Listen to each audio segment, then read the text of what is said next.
So here we are, we're back with Mel, and last year I travelled extensively around Queensland, and I went to Barcaldine, and there was quite a number of courts. They were all overgrown.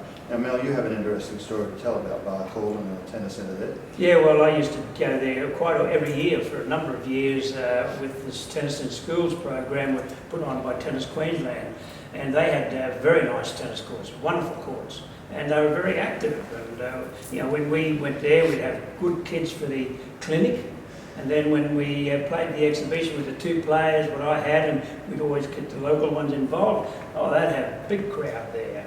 And but the last time I went there, though, Peter, it wasn't that way. No, well, that's right. And it was very sad. And I think we had about 4 kids and 2 players to come and play. No other spectators. So somehow the committee was not working together.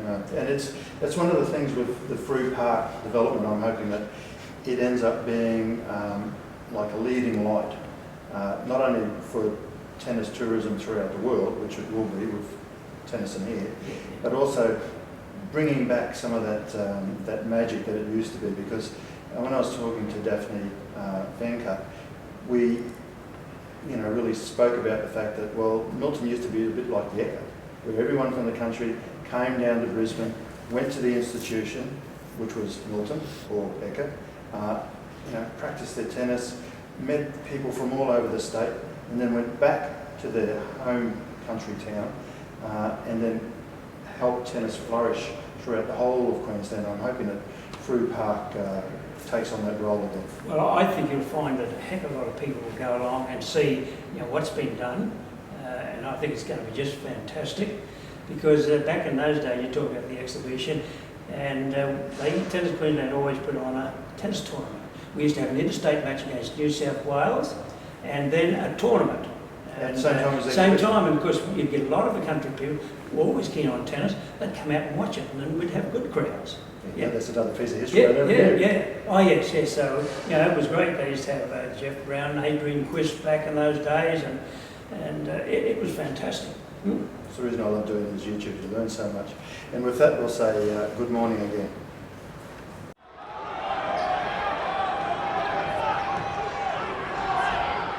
Peter Racer here from Frew Park YouTube channel, and when I was doing the research for this, Mel, one of the things I come across, which I thought fitted in with your career, was that I read recently where John McEnroe stated that he thinks that the tennis playing officialdom should stop supporting doubles, mixed doubles and sole doubles, I assume, and then put all the money back into singles. And I looked at that and I thought, gee, that's one good way of really ruining the depth of the playing ranks. I was just wondering what your thoughts were about that. Well, Peter, I certainly don't support that statement of John's at all, because there's so many great players, good players, but can't get into the singles, and they're left out on the hanger.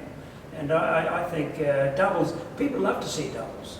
It's a quick game. I think sometimes if they can get out of this habit of having to go back and talk after every serve, first or second serve, and speed the game up a little bit in doubles.